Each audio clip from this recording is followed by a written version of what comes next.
Olá, bem-vindos ao Pinguim Dançarino, seu podcast semanal voltado para discutir a animação e seus aspectos linguísticos. Eu sou o David Juan da Purificação, tá me acompanhando aqui hoje o Diego Quaglia. E aí, gente, tudo bem com vocês? O Cid do Serious Cast Pod. Finalmente tô de volta, hein? Depois de, furar algumas vezes por conta do Justiça Jovem? Algumas vezes, mas tô de volta.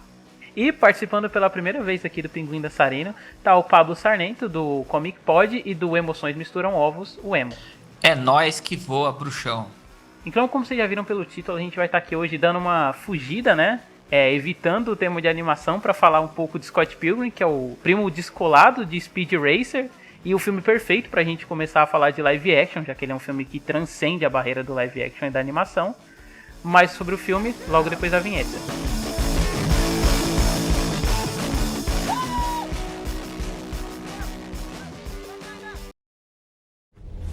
He and me.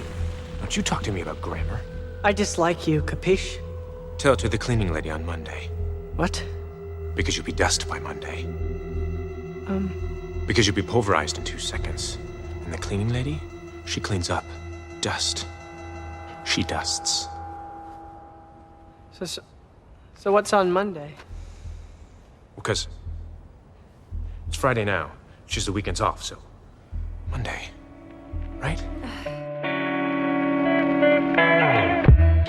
A gente vai pular qualquer apresentação pro filme, porque hoje em dia o filme é um fenômeno gigante na internet, né? Eu queria que cada convidado falasse um pouco como foi que conheceu, assim. Começando pelo Pablo, né? Já que a arte de avatar do podcast dele é muito claramente influenciada por Scott Pilgrim. Cara, eu conheci Scott Pilgrim em 2010. Eu não sabia que era um gibi, eu não sabia nada. Eu simplesmente peguei o filme um dia e comecei a assistir. Quando eu terminei de assistir o filme, eu olhei, cara, que viagem louca isso aqui, cara, mas isso é muito bom. E foi uma tarde que eu assisti Scott Pilgrim e Kick-Ass junto. Então eu saí louco, né, quando terminou a sessão. Depois de uns meses, eu tava na faculdade, assim, e eu vi um menino lendo um gibi do Scott Pilgrim. E aí eu comecei a pesquisar para saber o que era o Scott Pilgrim. Naquela época eu não tava no Comic Pod, eu não escrevia sobre quadrinhos, eu não sabia nada dessas rolê, então. Então foi estranho eu começar a pesquisar de volta. E até o Scott Pilgrim é um desses meus, vamos dizer, incentivos para voltar a acompanhar quadrinhos. E foi muito legal, cara, assim, eu acho o filme maravilhoso, eu assisto todo ano, a arte do podcast é inspirada nele, mas não foi culpa minha, foi culpa do Daniel Souza que faz as capas, mas eu aceito, porque Scott Pilgrim é lindo, Brian O'Malley é lindo, eu amo o Michael Cera, desculpa galera, eu amo ele. Caraca, essa aí eu não esperava. É o único Robin que vale. É o Robin que vale. Michael Cera. Ô Pablo, e com quantos anos foi isso? Cara, foi 2020... 2010, a gente tá em... Cara, eu tava com uns 21 anos. Caraca, foi muito tempo, realmente. E você, Cid? Então, cara, eu conheci Scott Pilgrim, na verdade, quando eu tava na Americanas. Eu sempre fui muito rato, assim, de ir pra Americanas ver aquelas DVDs, aquelas capas. Mesmo quando eu fosse comprar, eu gostava de ver. Porque aí eu poderia ver se tinha um filme novo, alguma coisa de diferente e tal. Eu lembro que chegou um dia, eu vi a capa, né, o pôster do filme. Eu falei, isso aqui tá me lembrando de alguma maneira o Kick-Ass, que eu já tinha visto antes, né, que eu moro, na verdade morava, porque, enfim, a locadora que tinha aqui perto de casa não existe mais, mas por muito tempo, até acho que 2013, 2014, ainda tinha. E eu tinha visto o Kick-Ass. E aí eu falei, isso aqui tá me lembrando um pouco o estilo, eu li a sinopse atrás, eu falei, talvez seja algo parecido. E aí depois que eu vi que realmente, né, tem bastante coisa a ver, que são baseados, assim, em quadrinhos e tal. E quando eu vi o filme, eu falei, cara, como isso é diferente, né? Eu já tinha visto Speed Racer. Eu falei, isso me lembra o Speed Racer um pouco. Só que eu não sei se vai ser polêmico, mas eu acho que eu prefiro Scott Pilgrim, o filme, ao Speed Racer. Vai deixar, Diego? Blasfêmia. O Diego, por isso que eu falei. Errado. O Diego, ele ia falar alguma coisa. Eu sei que ele ia falar. Mas ele tem que blasfemar, deixa ele blasfemar aí. E aí depois que eu peguei pra ler os quadrinhos e tal, aí eu acho que também eu prefiro os quadrinhos do que o filme, mas eu ainda gosto muito do filme. Mas eu gosto muito desse universo como um todo, sabe? Eu acho que é muito gostoso de ler e o filme é muito gostoso de assistir. Eu fui rever, falei, cara, que filme ágil. Até porque o diretor, eu gosto muito dele, mas... o Edgar Wright, né, no caso. E é isso, cara. Eu tenho uma história no caso, Americanas. Fui na Americanas, comprei o DVD, assisti, gostei pra cacete. Isso foi, se eu não me engano, em 2013, eu acho que foi 2013 ou 2014, eu não lembro muito bem, mas acho que foi mais ou menos por aí. E eu era, tipo, começando na adolescência, assim, adolescentezinho e tal, e já gostando desse tipo de filme, assim. Nossa, é muito legal fazer o contraste, assim, do mais velho pro mais novo, né? É mesmo. Diego? Então, cara, a minha história é um pouco parecida com a do Cid e tem um pouco do Pablo também. Porque eu vi Scott Pilgrim a primeira vez. É engraçado, acho que essa relação com o Kick-Ass a gente vai fazer bastante, assim. Porque foram 2 filmes que eu vi na mesma época em locadora. Eu aluguei os 2, eu lembro disso. Acho que foi lá por 2011, 2012, tá ligado? Eu aluguei o Scott Pilgrim em locadora e tal.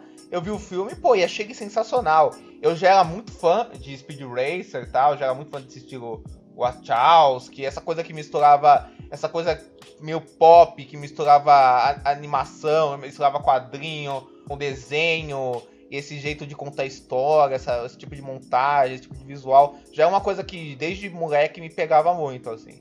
E aí eu vi Scott Pilgrim, eu pirei, né, cara? E aí, inclusive, por causa do Scott Pilgrim, que eu fui atrás dos outros filmes do Edgar Wright, e aí eu amei a trilogia do Corneto, cara. Eu também. O Hot Fuzz eu lembro que eu aluguei também, eu vi a primeira vez, eu pirei, eu fiquei, nossa, que filme é esse? Coisa engraçada, meu, eu não parava de rir, sabe? O Show of the Dead, eu amo zumbi, então, cara, eu amei, assim, cara, amei demais, assim. E aí o Scott Pilgrim eu adorei, eu sempre tive curiosidade atrás dos quadrinhos, acabou que foi passando o tempo, eu nunca fui. E acho que eu sou o único aqui que não li, quero muito ler, porque parece sensacional também. Mas o filme eu adoro, eu acho um filmaço e tal. E e me apresentou Edgar Wright, que é um diretor que eu gosto muito. E é um filme que até hoje eu tenho muito carinho e gosto muito e tal. E eu conheci assim, na locadora, eu tava de o quê? Uns 14, 15 anos e tal. E foi na mesma época que eu vi Kick-Ass também, que eu tava bem interessado nesse tipo de filmes. Ah, e uma coisa interessante que eu tenho que falar também. Eu era muito fã de Superbad. O Pablo falando me lembrou disso, assim. Filmaço. Eu adoro também, Só adoro. está também. abaixo de Eurotrip, o melhor filme adolescente de todos. Grande Eurotrip. Eu acho Superbad magnífico, assim. Desde essa época até hoje eu amo de paixão. E eu gostava muito de ver as coisas com o Michael Cera, com o Jonah Hill. Eu lembro que eu fui ver o Kick-Ass já na cabeça. Nossa, é com o menino do McLovin. Caramba, eu tenho que ver ele. Verdade, é. Motherfucker, é. Não, ele vira o Motherfucker no segundo. No segundo, é. É, exatamente. Eu não sei porque eu tinha na minha cabeça que ele é o protagonista. Aí eu vi, não é ele, não, é outro menino que é o protagonista. Mas, enfim, eu vi muito por causa dele. E eu tinha muito isso na minha cabeça. Aí, nossa, Michael Cera, do Superbad, eu amo Superbad. Aí vou ver também. Então, todos esses filmes estavam conversando nessa época pra mim. Superbad e obra-prima, E cara. pensar que só o Jonah Hill, que era o mais fraquinho deles, virou, né? Depois. Virou Verdade. carreira, né? Forte. Com certeza. Nossa, muito louco. Acho que foi o maior salto evolutivo, assim. Com né? certeza. E o Michael Cera é o que tava mais em hype na época, porque ele já via do Arrested Development, né? Que era uma série mega cult, né? Aclamada. Que tinha ganhado vários prêmios, tinha ganhado o Emmy. Ele fez aquele Nick Nora também, que tava sempre... Ele também tinha feito o Juno, que já tinha sido indicado a Oscar. Pode crer, o Juno, ele tava super nesse mundo. Mas pelo que dá pra perceber, o Michael Cera, ele é o cara que, tipo assim, cara, eu não quero esse caos na minha vida de ser super fodão, eu vou ficar nos meus filmes indie, vou fazer umas dublagens e é isso. Tanto que ele dubla todos os filmes do Batman Lego, é ele que é o Robin, né? Por isso que eu tava fazendo piada antes, porque é ele que dubla o Robin lá. É o melhor Robin, né? Podemos considerar do cinema. É o único aí, desculpa aí quem gosta da série Titãs, mas como o Pablo colocou, é o único que vale. Se vocês entrarem lá no meu Twitter, tem uma arte dele com a máscara do Asa Noturna. Fica perfeito. Warner, me contrata que a gente já tem o roteiro. Imagina, o Michael Cera e Robert Pattinson, mais indie que isso, impossível, né? Quando o pessoal escalou o Jesse Eisenberg pra fazer papel de Lex Luthor, o pessoal fazia muito piada. Então o Pinguim vai ser o Jonah Hill e o Coringa vai ser o Michael Cera. Pode crer.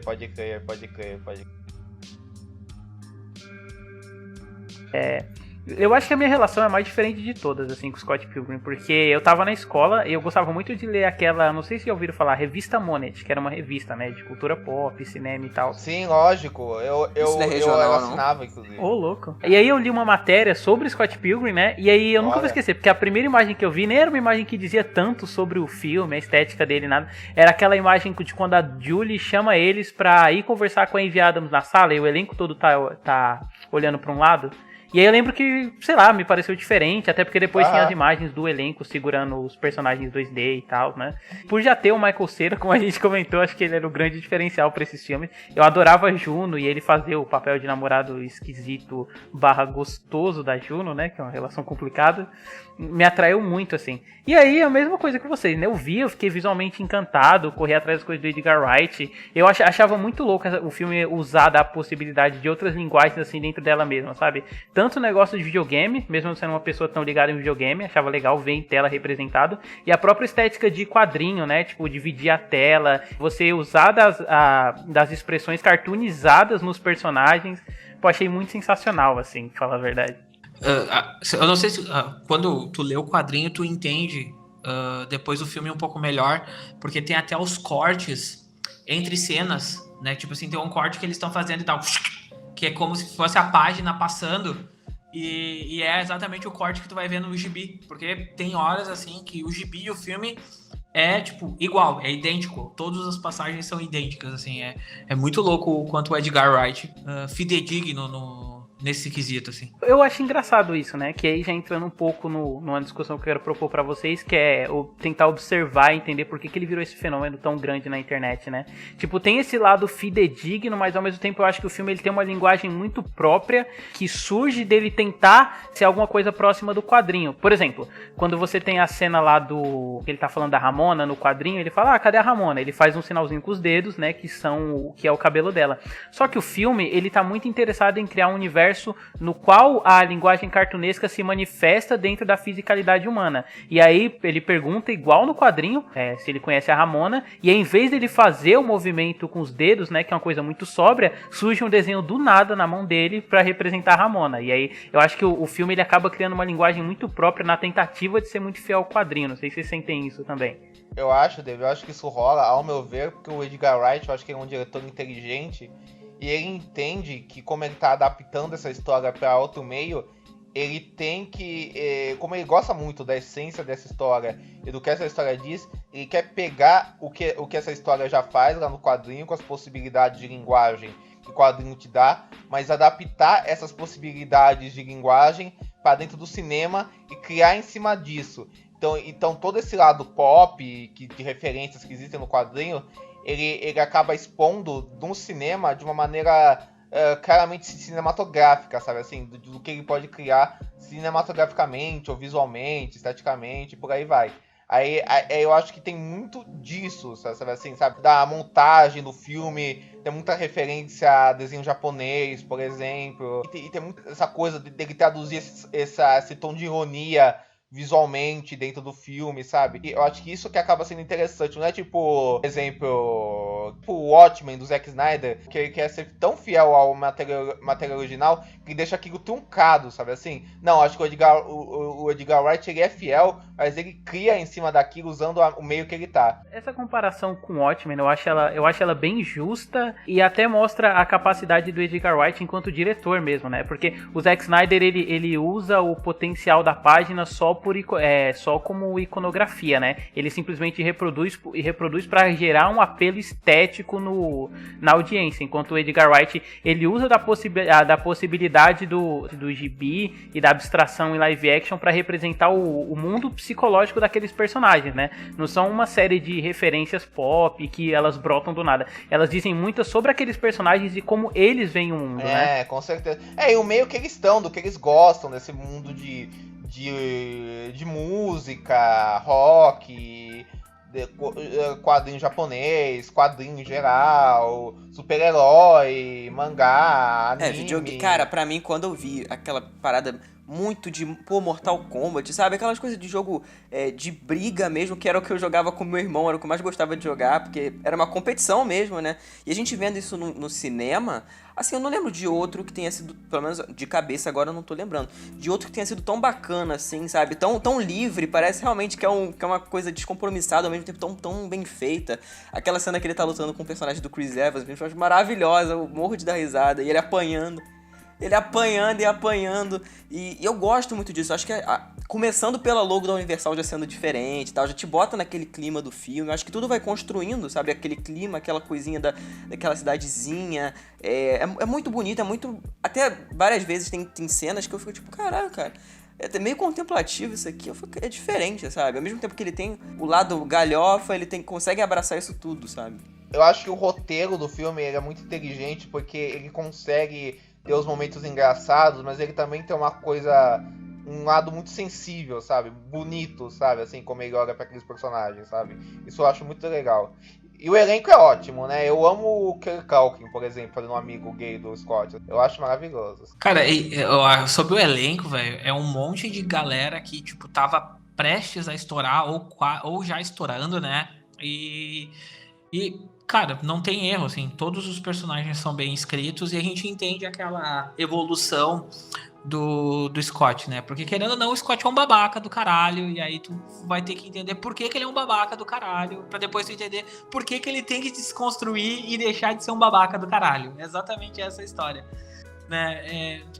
E é isso que é o bacana, assim, nessa história. Eu não sei se vocês sabem, mas quando o Edgar Wright estava terminando o filme, de gravar ele, o gibi não tinha terminado ainda. O gibi começou a ser lançado em 2004, e em 2010 o Brian Lee O'Malley tava parando de terminar o gibi, e ele tava indo pro terceiro volume. Recente tinha lançado o segundo, tava começando a fazer o terceiro, então não tinha fim.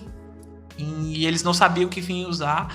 Aí o Brian Lee O'Malley chamou o Edgar Wright e disse, cara, não tem fim, faz o fim que tu quiser aí, e eu vou fazer um fim diferente pro meu gibi e a gente vê o que vai dar. Então o fim é totalmente original dessa história aí, é bem original do Edgar Wright, né, no caso. E o fim do gibi é um pouquinho diferente, tem umas outras mudanças ali, mas eu prefiro o fim do filme do que o fim do gibi. Teoricamente, eu acho mais legal, assim. O fim do filme tem um final alternativo, né? Que tem essa diferença aí e tal. Que inclusive eu só pude descobrir hoje. Quando eu tava dando uma pesquisada, eu não sabia que tinha um final alternativo. E o final do filme, ele fica com a Ramona, beleza. E no final alternativo, ele não fica com a Ramona, ele fica com a menina, com a Knives. Knives, eu tava com medo de errar e falar o nome estereotipado. E ele não fica com a Ramona. Então acho que é interessante até esse lance de ter dois finais. Não ter dois finais, mas ter esse alternativo.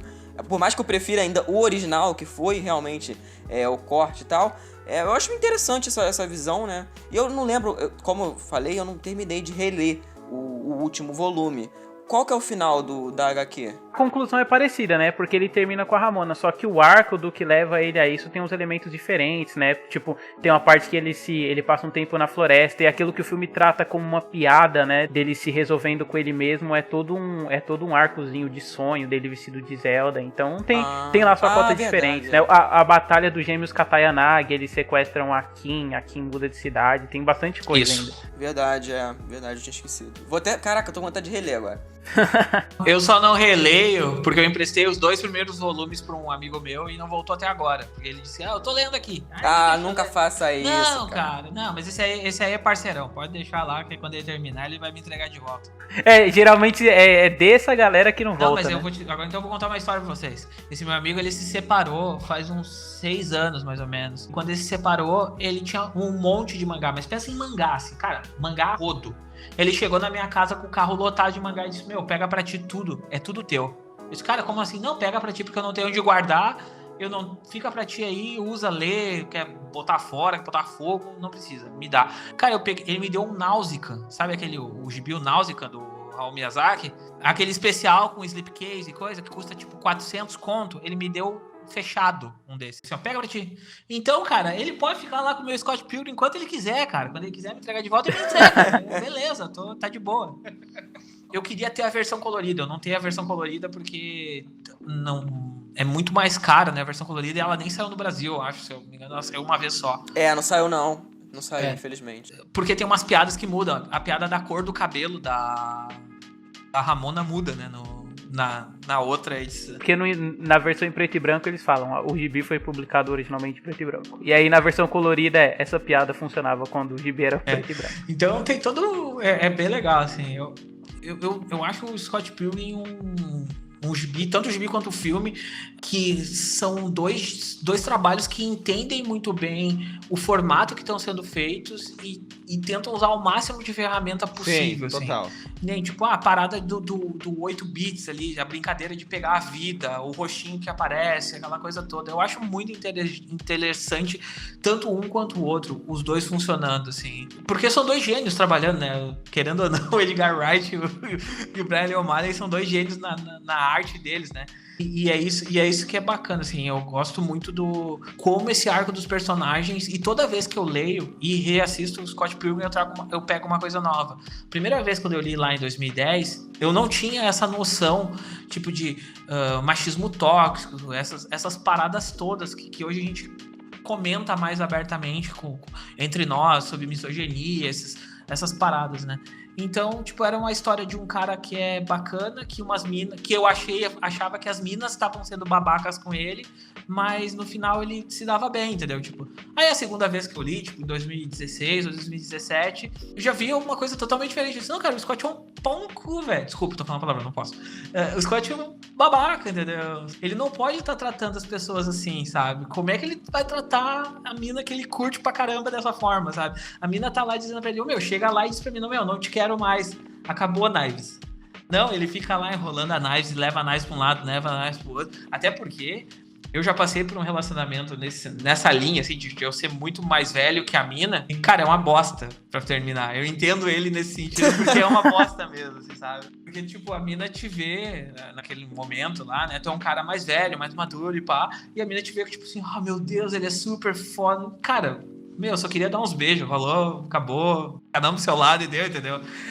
E eu entendi o Scott naquele momento, mas não deixa de ser babaca, e assim também como eu era babaca, né? Tu acaba se vendo ali, né? É isso que é o bacana desse trabalho. Isso sobre a mudança de perspectiva que vem com a idade é muito forte, assim, pro Scott Pilgrim, né? Muito porque o filme ele é feito pra uma galera de uma faixa de idade específica, né? Que acaba se identificando, mas conforme a gente vai crescendo, a gente vai mudando e invertendo esses valores. Hoje mesmo revendo, o Pablo comentou o quanto ele é babaca, e eu, assim, pra mim é um outro nível de quanto ele é babaca. Tipo, ele claramente tá com a Knives porque ele não quer ficar sozinho, e ele não liga pro que ela acha, só que ele quer muito ele, né? Ele é muito egocêntrico. Tanto que tem um momento no começo que ele tá falando com a Knives, aí a Knives pega e fala sobre a Amy Adams, aí ela, eu leio o blog dela, ele, mas a gente não tava falando de mim? Vamos voltar a falar de mim? E aí é literalmente isso a cena. Ele é o cara. Vamos começar a queimar o Scott agora.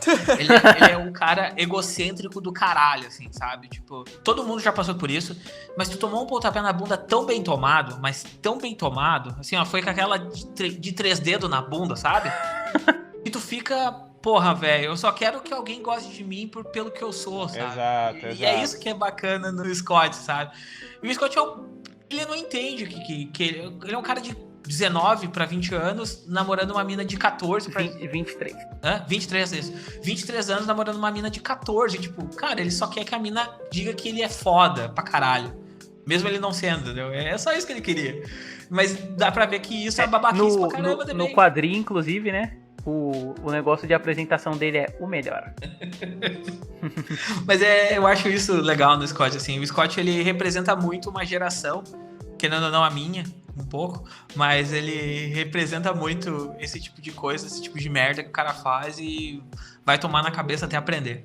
A história tem muito disso, né? O Scott... Eu acho que isso que torna tão identificável, né? O Scott percebendo esse comportamento que ele tem, né? Meio de boy lixo, esquerdomacho, né? Que é uma história sobre o esquerdomacho, né? No real, o Scott Pilgrim, né? É meio que isso, né? E aí ele percebe isso.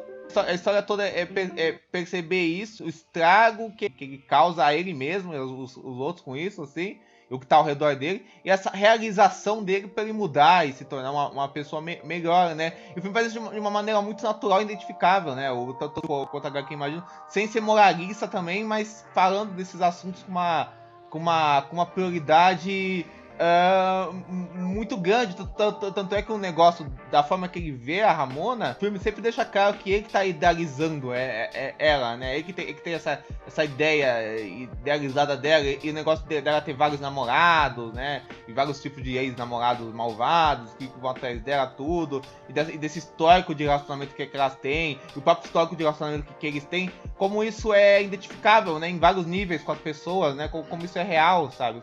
O filme sempre trata isso como uma coisa muito real, sabe? Muito bom o desenvolvimento de personagens do filme nesse sentido. E eu acho que uma coisa que eu tava pesquisando sobre o filme, e parece que na época, quando foram encarar o Michael Cera, muita gente que era fã do quadrinho virou a cara, né? Falando, nossa, Michael Cera, pro Scott, assim. E eu acho perfeito, porque eu acho que o Michael Cera, ele tem uma coisa que ele deixa claro que o filme não tá meio que romantizando o Scott, porque o Michael Cera tem um jeitão meio patético, mas você entende também porque as pessoas gostam dele, assim, porque as pessoas se atraem pelo Scott também. Mas ao mesmo tempo que tem uma coisa meio patética, assim, tá meio patetona, mas ao mesmo tempo você entende o afeto que o Scott leva também às pessoas, sabe, assim. Então ele deixa claro que o Scott não é um personagem pra ser admirado, mas ele também não é, mas ele também é um ser humano que tem a sua atração, sabe, assim. Que é um moleque que tá pra crescer, sabe, assim, tá pra crescer mentalmente, né. E que ele vai fazer isso ao tempo. Então acho que ele se coloca tão bem no papel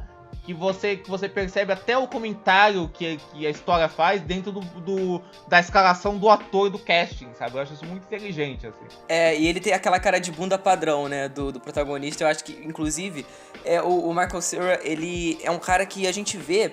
Inclusive, quando eu fui ler o quadrinho pela primeira vez, eu falei, cara, eu não consigo enxergar outra pessoa, sinceramente, assim. Também. Eu não sabia que tinha essa certa rejeição com ele, assim. Eu tô meio chocado, assim, porque quando eu vejo o bonequinho do Scott, assim, até no jogo, né, que o jogo foi relançado no começo desse ano, né, se eu não me engano, o jogo pra PS4, pra Xbox One e tal, que inclusive é um beat'em up maravilhoso pra quem não joga muito, pra quem não é muito desse mundo, e eu recomendo muito, assim, o jogo pra quem não jogou, porque ele é muito a cara do Scott. Pra mim, eu acho que, na verdade, o casting todo é perfeito. Pô, o Kieran Culkin aí, que o Diego citou, pra mim, ele como Wallace é o alívio cômico, tipo, perfeito.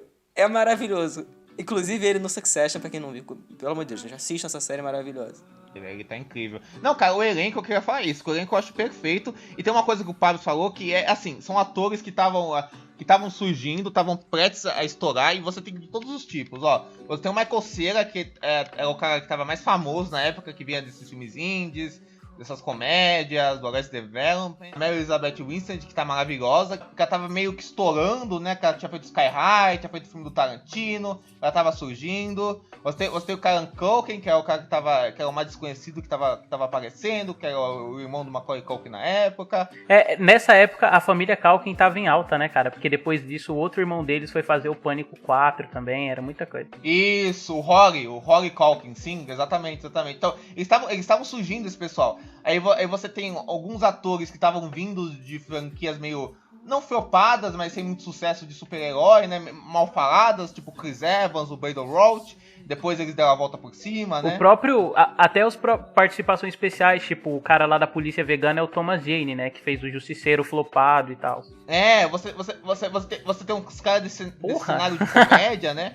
Aí você tem, sei lá, atrizes que estavam surgindo na época, tipo Anna Kendrick, um pessoal indie, tipo, sei lá, Alden Plaza, a Alison Pill, a Mae Whitman, que também fazia comédia com o Michael Cera lá no Arrested Development, né? Você faz a Knives, eu acho muito boa, a Ae Wang, eu acho ela ótima no filme. Depois ela foi fazer o reboot de Sex and the City. O reboot, né? O adolescente foi fazer Grow também, que é muito boa. E, cara, você tem a Brie Larson, que tava também surgindo nessas comedinhas indies, fez aquele o United States of Tara, e depois ela virou uma atriz aí de Marvel, de grandes filmes aí. Então você tem de todos os tipos, cara. E você tem o Jason Schwartzman, que também fazia esses filmes indiezinho. Então você tem um grupo que se conversa muito bem entre si. Você vê uma sinergia gigante entre o elenco, uma química sensacional, assim, eu acho. Vocês chegaram a ver os vídeos do especial de 10 anos do filme? Eu vi, cara. Inclusive, a pauta do podcast surgiu na época, porque era pra fazer de especial de 10 anos, mas aí não rolou na época. Só tá rolando Cara, agora. aquilo é maravilhoso, eles relendo os textos. E a parte que a Aubrey Plaza vai falar o palavrão que ela faz exatamente. E ela coloca o papelzinho na boca, né? Fantástica. Incrível, incrível. A Aubrey Plaza, ela tava pra estourar ainda no Parks and Recreation, né? O Parks and Recreation começa em 2002, em 2010, eu acho, 2011, se eu não me engano. Então, tipo, ela já tava quase estourando ali também. É verdade. A Aubrey Plaza, ela fazia uns shows de comédia também nessa época, que ela fazia essa persona meio séria, cômica que ela tem, sabe? Assim, ela já... É meio Daria live action, né? Que ela é essa adolescente sarcástica que odeia estar no ambiente que ela está. Tanto é que o Judd Apatow conheceu ela assim e chamou ela pra fazer aquele Funny People. E aí logo depois ela foi fazer o Parks and Recreation fazendo a época, e aí que ela estourou mesmo.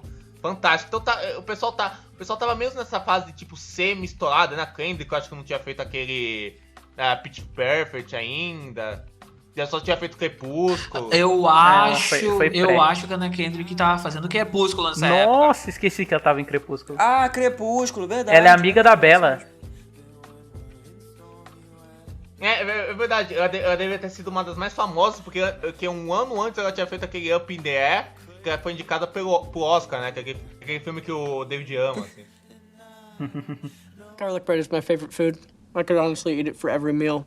Or just eat it all the time without even stopping. You get fat. No, why would I get fat?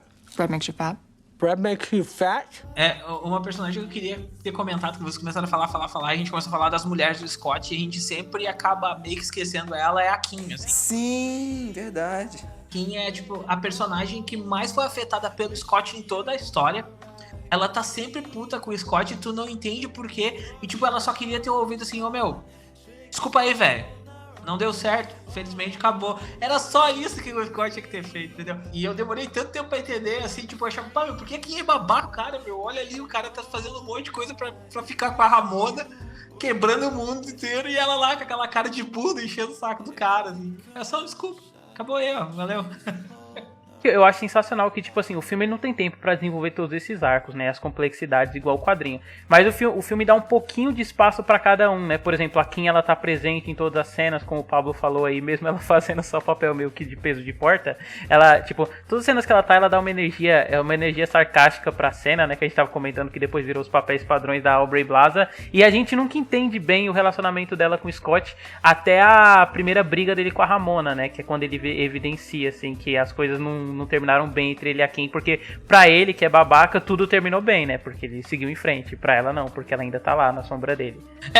Tipo, ele largou ela pra ficar com a Envy, né? Tem mais esse rolê ainda, tipo assim...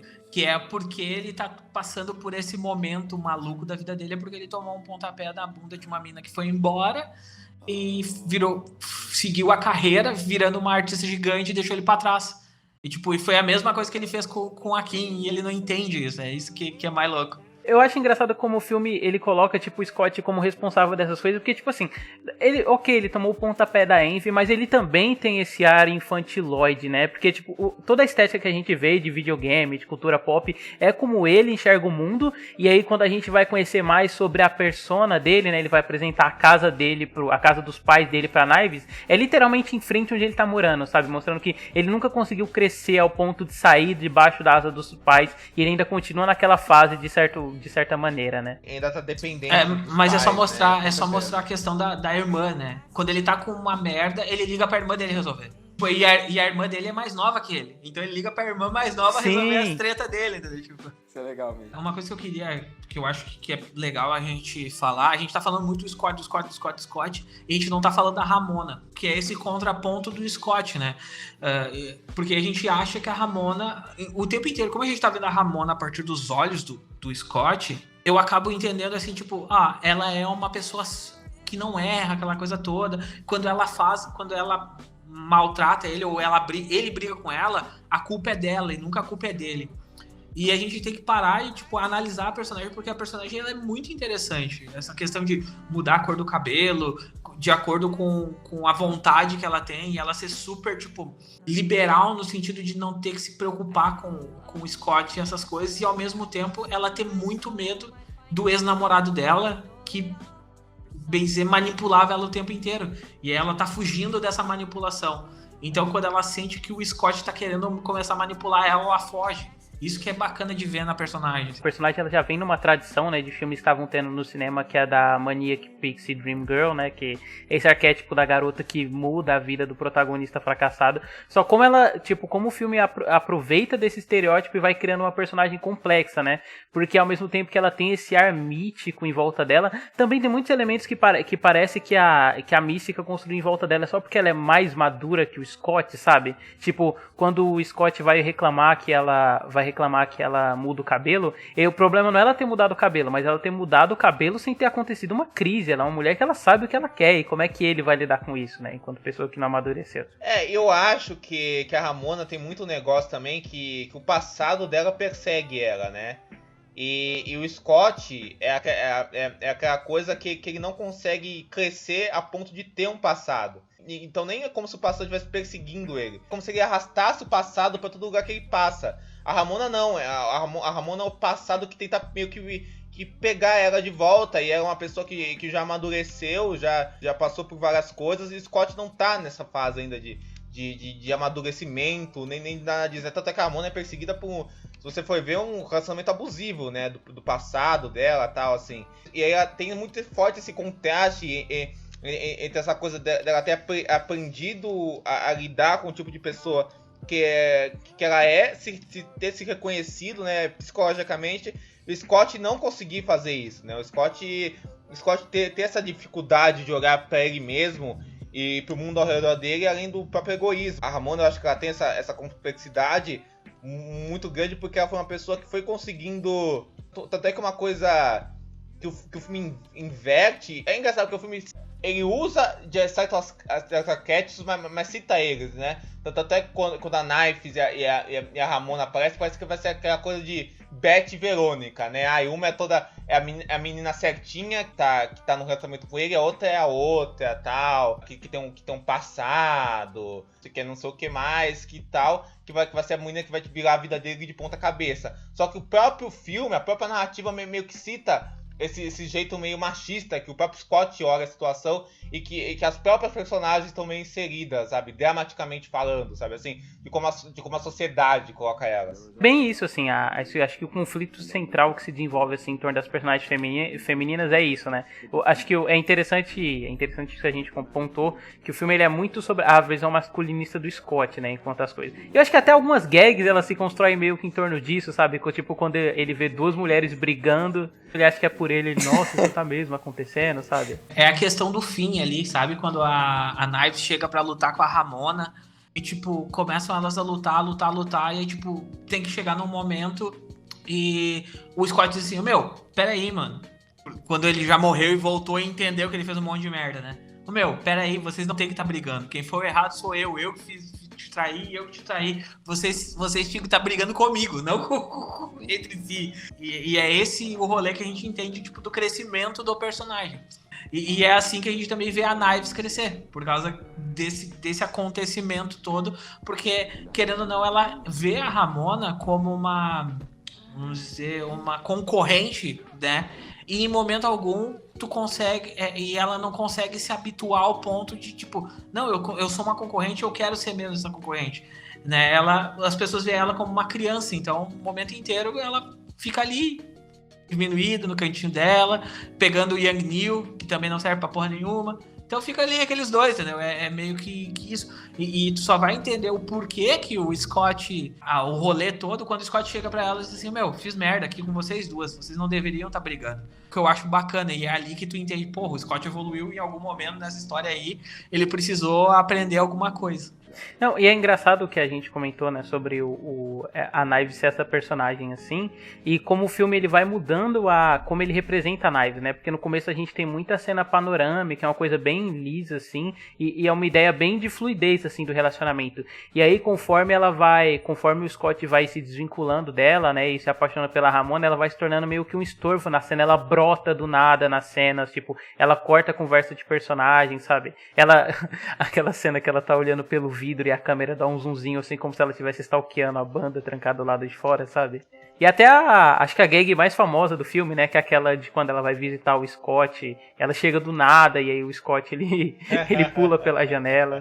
Tem aquela... Não, a melhor de todas é aquela que ela chega e se abraça nele do nada e beija ele na frente da Ramona. Nossa, demais. Olha só como esse filme é louco. Ele é quadrinho, ele fala de videogame, ele é um filme e ele é um musical também. A gente tá esquecendo essa parte muito importante na história, né? Que, querendo ou não, a gente tá falando de um baixista de uma banda, que normalmente é isso que é engraçado. Normalmente o baixista é o cara que fica no rolê no canto, né? E ele é o personagem principal. Ele é um baixista de uma banda indie em que eles estão tentando fazer sucesso e tem muita música boa nessa porcaria desse filme, cara. Até aquele riffzinho. Sim. Eu tava, inclusive, ouvindo no Spotify a trilha outro dia. A minha cena favorita do filme a Brie talvez Larson seja quando cantando, a né? Ivy é Eu sabia. apresentada. É maravilhoso aquilo, né, cara? Aquilo é incrível em todos os sentidos, sabe? A Brie Larson, a construção de cena, a música, a montagem, é tudo incrível. Eu acho muito boa aquela primeira batalha que eles vão ter, que tem a menininha japonesa que toca bateria também. E aí tem a música que é só um riff. I am sad. Brum. Acabou a música, é isso aí. Garlic bread is my favorite food. I could honestly eat it for every meal. Or just eat it all the time without even stopping. You get fat. No, why would I get fat? Bread makes you fat. Bread makes you fat? Olha, já entrando um pouco nesse lado cômico, assim, do filme. Eu tava até comentando isso com um amigo meu mais cedo. Mas é que o Edgar Wright, ele é quase um Wes Anderson, assim. Só que em vez de ele aplicar o perfeccionismo dele geométrico, ele aplica nas gags, né? Em como ele trabalha a cena. Tipo, se a gente fosse analisar, tipo, cena por cena do Scott Pilgrim, tem pelo menos umas 20 piadas visuais, assim, pra cada cena. Por exemplo, tem uma cena lá que é só o Chris Pine o Chris Pine não, o Chris Evans discordando do Michael Cera. E aí, tipo, ele simplesmente dá uma mexidinha no pescoço e estrala. Aí quando ele volta, ele levanta a sobrancelha dele faz um barulho específico pra mostrar que ele discordou do Scott. Então, ele é um filme muito complexo, assim, nesse sentido. Se a gente analisar cena por cena, tipo, além dessas piadas sonoras, o que tem de gag visual e de foreshadowing que é construído, né, pra piadas no futuro. E até como o filme ele se reinventa, né, através de cada cena. A gente tem uma cena que o Pablo colocou no começo mesmo, que é uma cena musical. Aí depois a gente tem uma cena que é literalmente uma referência a Seinfeld, né, tá até tocando a musiquinha do Seinfeld.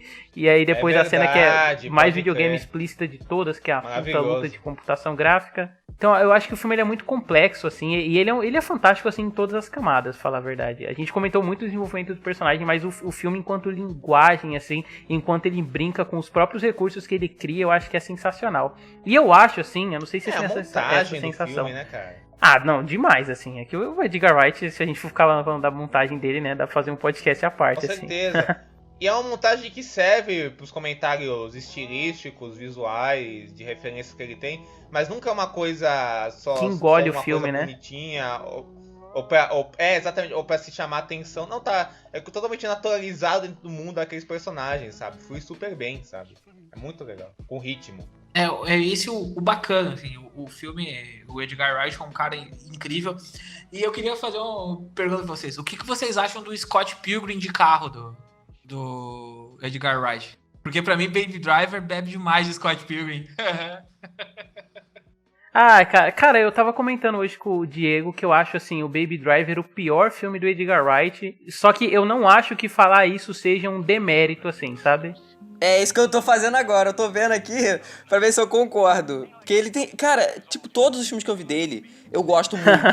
É porque, tipo assim, eu acho que todos os filmes deles são muito fantásticos e eles trabalham muitas possibilidades dentro de um só. Eu acho que o Baby Driver, ele trabalha bem a proposta dele, só que ele nunca vai além, entendeu? Tipo, é isso dele ser um filme musical de corrida, só que ele nunca vai além disso. Enquanto eu acho que tanto o Scott Pilgrim, quanto Todo Mundo Quase Morto e o Chumbo Grosso, eles vão além, porque além deles serem filmes sátiras a coisas que eles estão aplicando, eu acho que linguisticamente eles transcendem, sabe, o status que eles propõem, assim, no começo. Porque o Scott Pilgrim, a gente comentou, né, que ele é essa análise de personagem, só que ele se reinventa o tempo todo a cada cena, assim, ele é meio frenético. O Todo Mundo Quase Morto, ele é uma sátira, né, a construção de filme de zumbi, mas não é só isso, ele cria toda uma dinâmica própria e muito única. Só que eu acho que o Baby Driver, ele é ótimo, sendo um filme musical de corrida, só que ele nunca vai além, assim.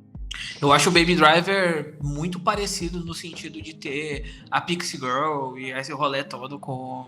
Nesse sentido, eu acho muito parecido. Aí tem a música, o cara que é que é, vamos dizer assim, que não se encaixa nos locais, isso... eu acho isso muito, muito parecido entre as duas histórias. É meio que ele sendo, tipo assim, tomei um pontapé da bunda da Marvel, na verdade. Saí da Marvel depois de 10 anos tentando fazer um filme, vou fazer um filme aqui na zona de conforto e vamos ver o que dá. Parece ser isso, entendeu? Mas deu certo que deu muito dinheiro, né, o Baby Driver, né? Então, não sei se deu muito dinheiro, mas acho que foi a melhor deu da carreira dele. Deu muito dinheiro, né? Levando em conta os filmes que ele fez, sim. Até porque, né, uma coisa que a gente acabou não comentando no começo, mas Scott Pilgrim, ele é um filme que a gente tá comentando aqui, dizendo que ele é super popular, mas ele é um clássico cult, né? Porque ele foi fracasso quando ele foi lançado nos cinemas, assim. E faz sentido, né? Porque ele certeza, não é um filme PG, sei lá, PG-13. Ele é rated R lá fora, não é? Não, ele é PG-13. Ele é PG-13. Ele não chega a ser rated R. O DVD que eu tenho aqui é mais 18. Tipo, é original e é mais 18. Então, assim...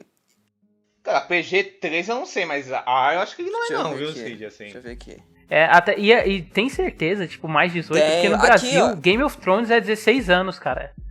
Não, aqui, pelo menos o DVD que eu tenho certeza, posso até pegar depois pra vocês verem.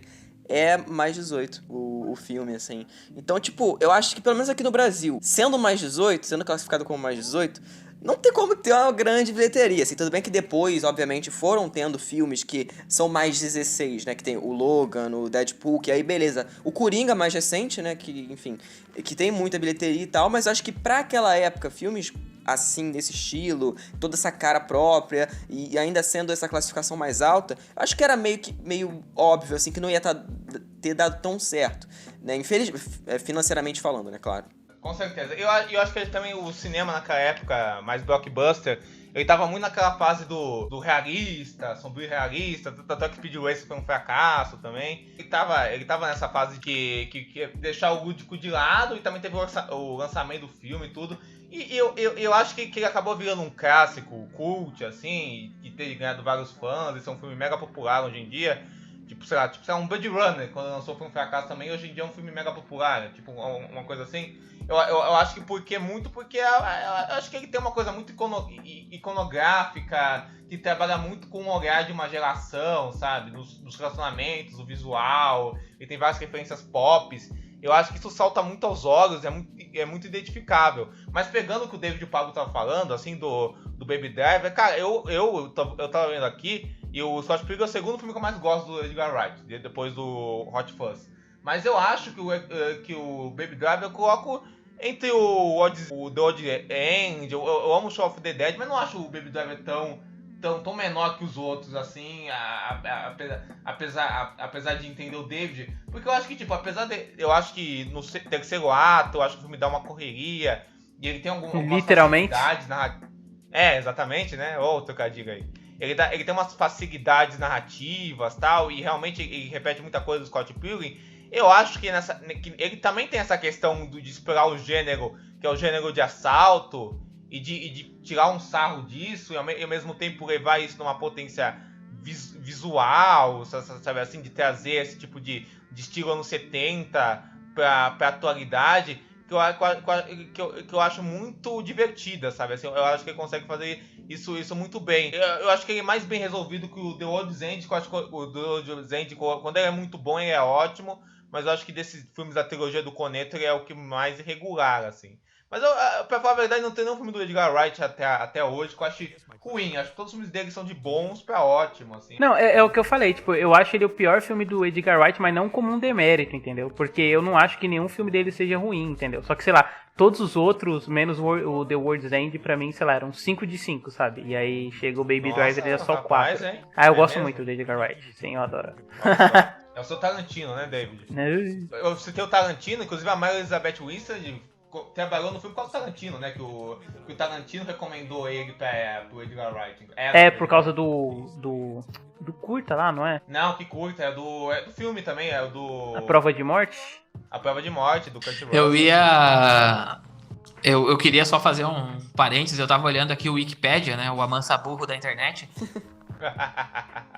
O filme teve orçamento de 85 milhões e faturou em 48. Então foi flop. Ele foi flop do flop, assim. E pra efeitos de comparação, Gente Grande teve esse mesmo orçamento e olha só a diferença. Pô, tá de sacanagem, né? Pelo amor de Deus. Não tô brincando não. Gente Grande também é 80 milhões. Não, mas tipo, porra, o filme tem nada a ver. A Dan Sandler já era... Não, porra, mas eu tô citando isso pra questão de comparação do que é feito em relação ao orçamento, entendeu? Ah, com certeza, mas eu acho que é porque... Ó, David, mas tem muita coisa de elenco, cara. Porque o elenco do Gente Grande é um elenco meio estrelado. Eu acho que também tem muito disso também, né? Eu acho que, sei lá, são grandes... Sei lá, Salma Hayek, Chris Rock, esse maluco aí. Né? Ou também tem, na verdade, do Scott Pilgrim ter sido gravado no Canadá, né? No e Canadá, aí, agora eu vou dar um alô pra Marina. E aí os fundos, a lei de incentivo fiscal do Canadá, ela é muito maior. E boa parte dos orçamentos são cobertos. Total. Mas queria citar isso. O Tarantino é um dos amigos do Edgar Wright, assim. Então por causa disso que a Mary Elizabeth está lá no filme, assim, também. E aí fez a carreira dela também, com certeza. Garlic bread is my favorite food. I could honestly eat it for every meal.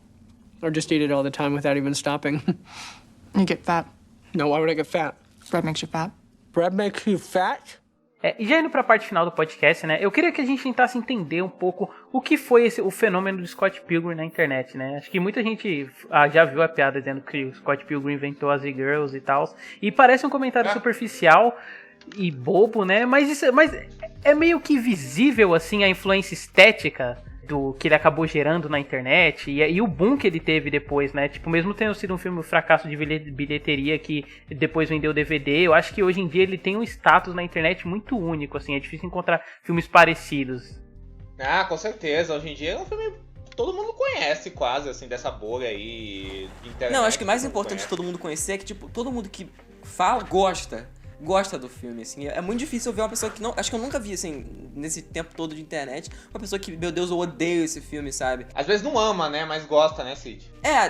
Exatamente. Mas eu acho que, tipo, é engraçado isso, porque outros filmes que a gente tava até fazendo comparação, falando isso, falando aquilo, o próprio Speed Racer, que tem uma vibe parecida, assim, e tal, também é uma adaptação, né? Não podemos esquecer disso. Ele, tudo bem, tem um público hoje que aclama o filme e tal, acha o filme maravilhoso, beleza, mas o Speed Racer não chegou nesse nível que o Scott Pilgrim chegou de forma nenhuma, assim, tipo, de mainstream e tal. Então é um caso meio único, assim, se for para pensar, sabe? E é bem interessante isso mesmo, porque não é uma fórmula, né? Não tem uma fórmula a ser seguida, foi? A questão sobre a influência é que, assim, o Brian Lee O'Malley, eu comentei um pouco antes do cast ali que ele tem um gibi chamado A Deriva, tá? E esse gibi, A Deriva, ele saiu exatamente quando estava explodindo o emo nos Estados Unidos. Querendo ou não, o Scott Pilgrim também sofre um pouco dessa influência emo dos Estados Unidos. Então, tipo, ele criou as E-Girls. Não, ele não criou as E-Girls. As E-Girls nada mais são que meninas mais jovens que estão inspiradas no emo lá do início dos anos 2000. Então é meio que só uma coisa que tá se retroalimentando, entendeu? Mas o Scott, querendo ou não, e outra, cara, quem é que não vai reconhecer um cara com uma camisa de banda ou uma camisa de gibi? Todo mundo se vê num cara assim. Porque, teoricamente, a nossa geração, que tá mais ligada em cultura pop e nessas coisas, tá acostumada com isso. Então tu te relaciona muito mais fácil com um personagem que tu se vê, né?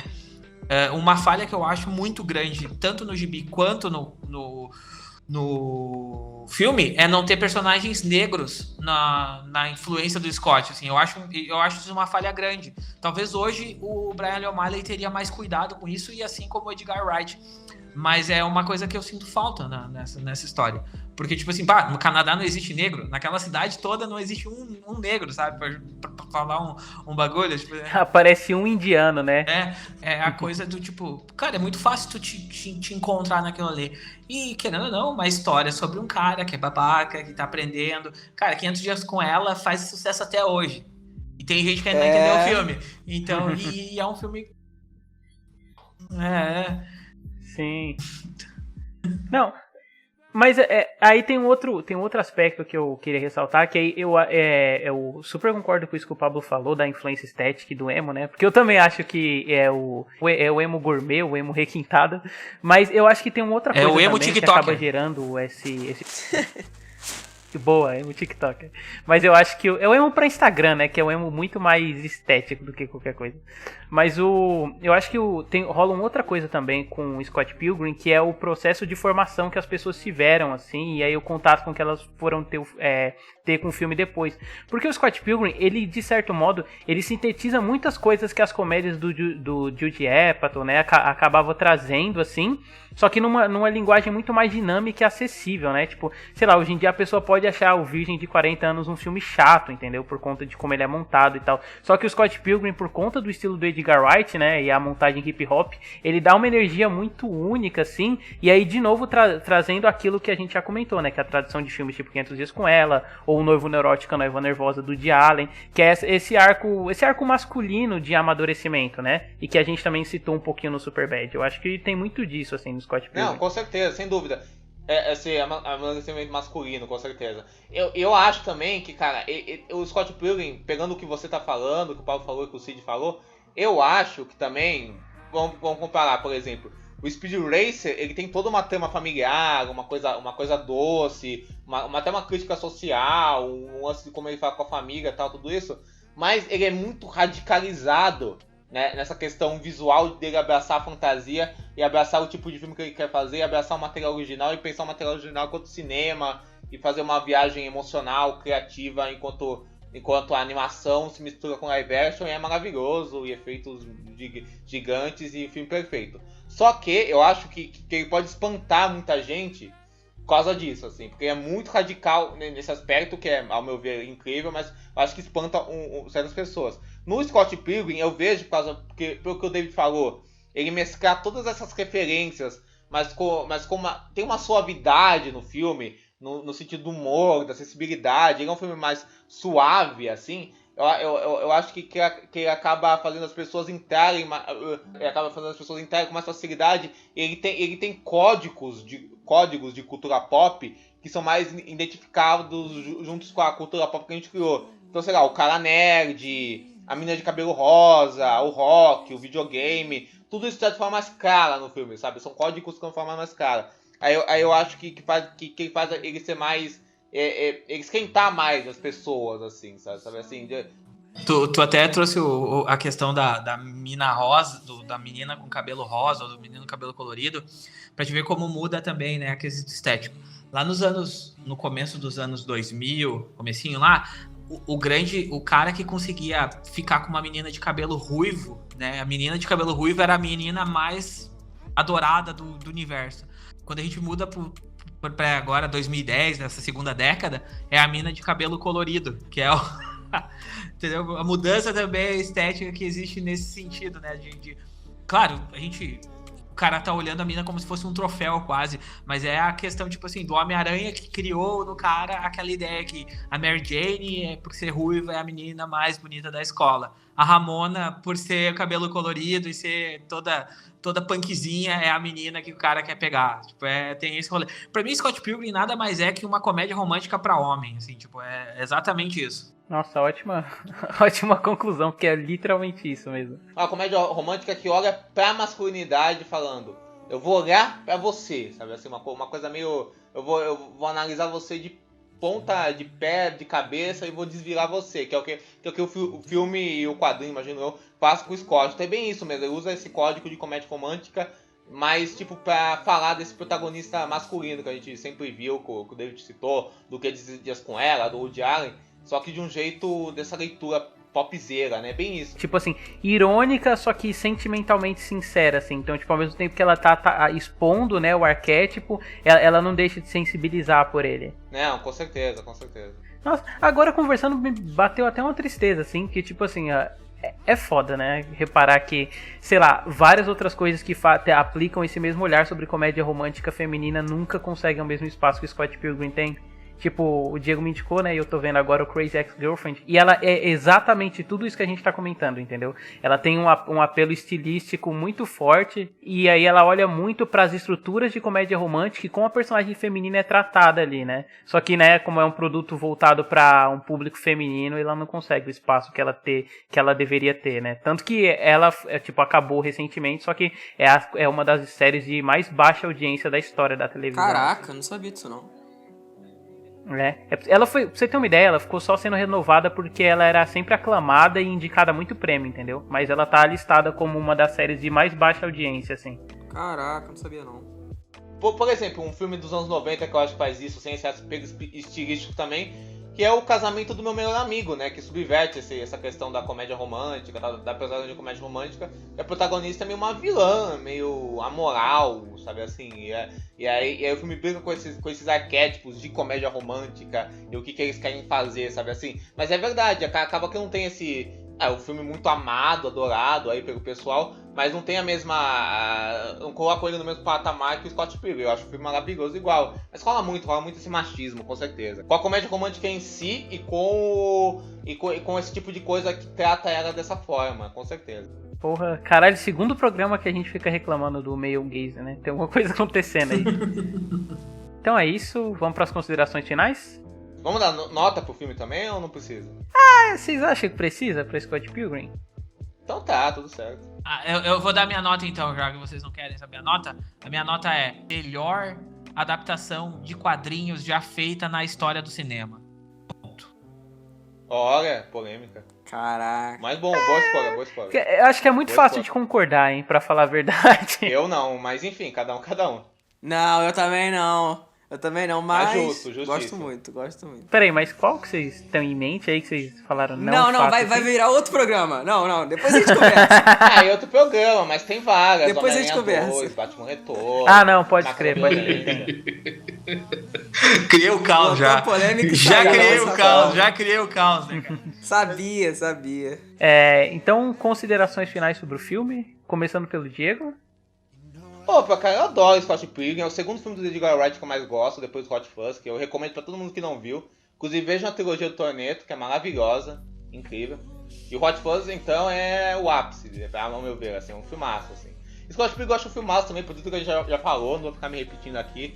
Acho que é um filme que tem essa leitura pop, mas acaba não ficando refém dela, pelo contrário, acaba usando ela a favor do tipo de humor, do tipo de contexto e apresentação de geração, de universo que quer criar. É um filme que eu acho muito bom, que eu tenho muito carinho, porque foi por causa dele que eu descobri outras coisas do Edgar Wright. Eu gosto muito, acho que menos que o David, assim, que amo o filme e tal, mas eu acho um filmaço, adoro. E, cara, vejam sempre, revejam sempre, é isso, cara. Scott Pilgrim merece todo esse fã-clube que ele tem. E vejam, e aproveito que a gente citou, vejam Speed Racer também, que é obra-prima. Fica a dica. Então, concordo com o que o Diego falou, pra mim também ele é o meu segundo favorito do diretor. E eu acho que seria interessante, inclusive, as pessoas, quem já viu, claro, ler o quadrinho primeiro e depois rever o filme. Eu acho que foi uma parada interessante pra mim, assim, que no começo do ano eu tava falando até em off, né, que eu comecei a reler, só que eu não consegui reler o último porque ficou mal formatado onde eu ia ler e tal. E depois vendo o filme, é um novo olhar, sabe? Principalmente pra quem ou não leu ou não lembra, sabe? É uma visão um pouco diferente. Então acho que seria bacana isso. E obviamente é um filmaço, assim. Se fosse para dar uma nota, né, eu daria um 4,5, assim. Só pra ser chato, mas eu daria um 4,5 de 5. Eu também daria a mesma que o Cid, pra ser chato também. Não, mas é um filmaço, são HQs maravilhosos, tem um jogo maravilhoso também. Então é um universo muito rico, assim. Eu quero até, inclusive, ler mais coisa do Brian, assim, que eu só li o Scott Pilgrim mesmo, inclusive vou até procurar, porque acho que isso é interessante. O melhor, tirando depois Scott Pilgrim, é o A Deriva, que é o Lost Eu vou procurar essa daí, eu não conhecia, não. Eu escrevi um texto sobre Last of the Sea, né, sobre o A Deriva, há um tempão. É um gibi que fala muito, muito, muito comigo, por monte de coisas. E eu sou apaixonado pelo Brian Lee O'Malley, porque é foda, assim. Eu gosto de Seconds, eu gosto do Garota Arranho, mesmo o Garota Arranho não sendo um bagulho que converse comigo tanto, até porque ele faz em parceria e tem a ver mais com quesito de moda, Instagram, que ele tá conversando já com outro público, mas eu acho bacana assim, a ideia de contar uma história de uma produtora de conteúdos. E sobre o filme, já aproveitando e embalando minhas considerações finais, filme ou obra, como em si, cara, Scott Pilgrim ela traduz uma geração, teoricamente, assim. Ela pega e diz assim, cara, tu que tá te sentindo na merda aí, tu tinha banda, ou tomou um pontapé da tua mina, cara, o mundo não vai acabar, tu pode continuar a tua vida, a coisa vai melhorar em algum momento pra ti, não é tudo perdido. E eu acho isso muito bacana na mensagem que ele joga ali pra nós, assim. Esse arco do Scott é muito profundo, ele é muito interessante por causa disso, né? Essa evolução. Querendo ou não, hoje a gente, tipo, quando eu tava lá com 20, 21 anos e eu tava lendo isso, eu tinha um pensamento. Com 25 eu tenho outro, com 29 eu tenho outro, com 33 hoje eu tenho outro. Né? Mas na cabeça, né? Eu me visto igual o Scott, eu tenho corte de cabelo parecido com o Scott. O cara vai evoluindo ao ponto disso. Eu queria muito que o Brian Lee O'Malley escrevesse hoje uma história do Scott com 30 e tantos anos, contando como é que tá sendo a vida dele com a Ramona, entendeu? Eu ia achar maravilhoso. Exatamente porque ele é um personagem que se tornou um ícone para uma geração, por ter feito esse tipo de estalo e mostrado que, porra, ser babaca não é... Tu pode estar sendo babaca e nem tá percebendo, ou tu pode estar sendo machista e tu nem tá percebendo. Talvez seja a hora de botar a mão na cabeça e dar uma pensada no que tu vai fazer no futuro. Eu acho isso tão legal nessa obra. E as duas obras são maravilhosas, eu gosto muito do Edgar Wright. Eu não tenho tanto conhecimento que nem vocês, de ver tantos filmes dele, mas Scott Pilgrim é um filme que eu levo pra mim, pra onde eu vou, eu assisto pelo menos uma vez no ano e, cara, é isso. Eu sou apaixonado por esse trabalho aí. É maravilhoso mesmo.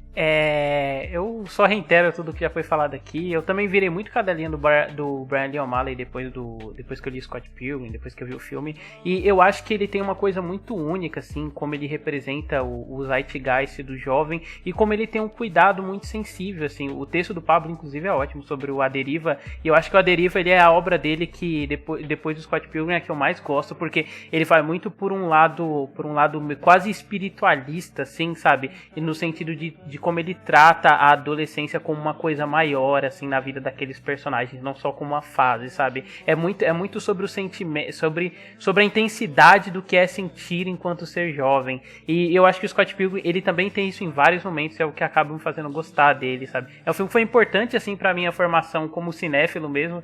Ele e o 500 Dias com Ela são esses filmes que me fizeram encantar pela linguagem do cinema e querer estudar. E eu acho que, assim como o Pablo, eu faço isso de rever todo ano, tanto o Scott Pilgrim quanto 500 Dias com Ela.